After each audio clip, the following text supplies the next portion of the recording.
அஸ்ஸலாமுஅலைக்கும் guys, this is Zofa here. I hope everyone good. இன்னைக்கு ஒரு குட்டி மினி vlog பார்க்கலாமா? இன்னைக்கு வந்து காயல்பட்டினம் ஸ்பெஷல் ஆனம் குழம்பு தான் பார்க்க போகிறோம்.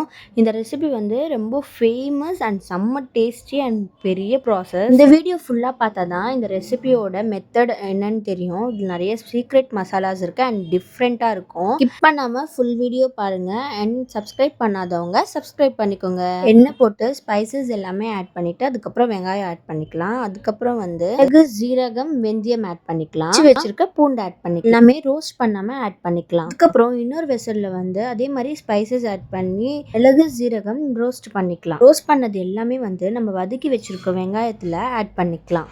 பண்ணி நல்லா வதக்கிக்கலாம். இன்னொரு வெசலில் வந்து மிளகாத்தூள், அதுக்கப்புறம் வந்து தனித்தனியாக வந்து ரோஸ்ட் பண்ணி தனித்தனியாக எடுத்து வச்சுக்கலாம். இது வந்து நம்ம குழம்புல வந்து ட்ரை ரோஸ்ட் பண்ணி தான் வந்து ஆட் பண்ண போகிறோம். பட்டினம் ஸ்பெஷல்ன்றதுனால கல்யாணத்தில் கூட வந்து இந்த ரெசிபி குழம்பு தான் வந்து ஆட் பண்ணுவாங்களாம். ஸோ கண்டிப்பாக நீங்கள் எல்லாருமே ஒரு தடவை ட்ரை பண்ணுங்கள்.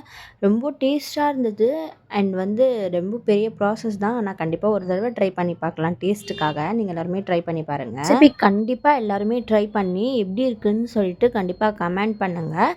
மறக்காமல் சப்ஸ்கிரைப் பண்ணுங்கள். அதுக்கப்புறம் நம்ம ரோஸ்ட் பண்ணியிருந்த மிளகாவும் தனியாவும் வந்து பாதி ஆட் பண்ணிக்கணும். மீதி இருக்க பாதி வந்து லாஸ்ட்டில் ஆட் பண்ணணும். அதுக்கப்புறம் நான் குட்டி குட்டியாக கட் பண்ணி தக்காளி ஆட் பண்ணிக்கோங்க. பெருசாக கட் பண்ணால் சீக்கிரமாக வேகாது, அதனால குட்டி குட்டியாக கட் பண்ணிக்கலாம். நல்லா வேக வச்சுருக்க மட்டனை வந்து ஆட் பண்ணியிருக்கேன். வேக வைக்கும் போது அந்த தண்ணி வரும் இல்லையா, அது தனியாக எடுத்து வச்சுட்டு மட்டன் மட்டும் ஆட் பண்ணிக்கலாம். அதுக்கப்புறம் கொஞ்சோண்டு வெந்ததுக்கப்புறம் நம்ம வந்து மட்டன் தண்ணியும் வந்து ஆட் பண்ணிக்கலாம். நல்லா மிக்ஸ் பண்ணி 2 மினிட்ஸ்க்கு விட்டுடலாம். 2 மினிட்ஸ் விட்டதுக்கப்புறம் நம்ம பாதி போட்டிருக்கோம் இல்லையா தனியாவும் மிளகாத்தூளும், அந்த பாதி மிளகாத்தூள் தனியா வந்து இப்போ ஆட் பண்ணிக்கலாம் லாஸ்ட்டில்.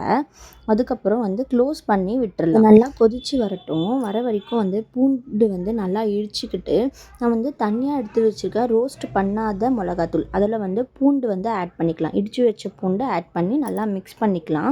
மிக்ஸ் பண்ணி அது வந்து கொதிச்சு வரும் இல்லையா, அந்த குழம்புல வந்து இது நம்ம ஆட் பண்ணிக்கலாம். நல்லா குழம்பு வந்து கொதிச்சு வந்துச்சு. இப்போ வந்து கருவேப்பிள்ளை, அதுக்கப்புறம் வந்து நம்ம வந்து இடித்து வச்சுருந்த பூண்டும் மிளகாத்தூளும் ஆட் பண்ணிக்கலாம். எடுத்துக்கலாம். நம்ம டெய்லி யூஸ் பண்ணுற அரிசி தான், அது எடுத்து ரோஸ்ட் பண்ணிக்கலாம். ரோஸ்ட் பண்ணதுக்கப்புறம் வந்து அது ஒரு மாதிரி ஸ்மெல் வரும், அந்த அளவுக்கு ரோஸ்ட் பண்ணிக்கணும். ரோஸ்ட் பண்ணதுக்கப்புறம் நம்ம வந்து ஜாரில் போட்டு நல்லா மெலிசாக அரைச்சதுக்கப்புறம் நல்லா ஜெலிச்சிக்கலாம். பிகாஸ் அது உருண்டையாக இருக்கக்கூடாது, நல்லா மெலிசாக இருக்கணும். அதனால நல்லா ஜெலிச்சிட்டு நம்ம அது வந்து குழம்புல ஆட் பண்ணிக்கலாம். லாஸ்ட்டில் தான் ஆட் பண்ணணும். நம்ம வந்து அந்த மிளகாத்தூள் ஆட் பண்ணதுக்கு அப்புறம் நம்ம இதை ஆட் பண்ணோம். ஆல்ரெடி சொன்ன மாதிரி பெரிய ப்ராசஸ், பட் டேஸ்ட் வைஸ் ரொம்ப சூப்பராக இருக்கும். நீங்கள் எல்லாருமே கண்டிப்பாக ட்ரை பண்ணுங்கள். அதே மாதிரி நிறைய பேர் சேனல் பார்க்குறீங்க, சப்ஸ்கிரைப் பண்ண மாட்டேங்க. உங்கள் ஃப்ரெண்ட்ஸ் அண்ட் ரிலேட்டிவ்ஸ்க்கு ஷேர் பண்ணி சப்ஸ்கிரைப் பண்ண சொல்லுங்கள்.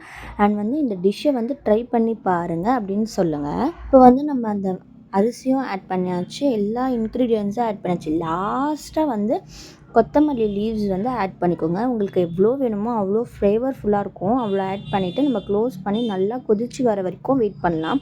நல்லா கொதிச்சு வந்தோடனே சூப்பர் ஸ்மெல் வரும். ஸ்மெல் வரும்போதே சாப்பிட்ணுன்ற மாதிரி இருக்கும், அவ்வளோ ஸ்மெல் வரும்.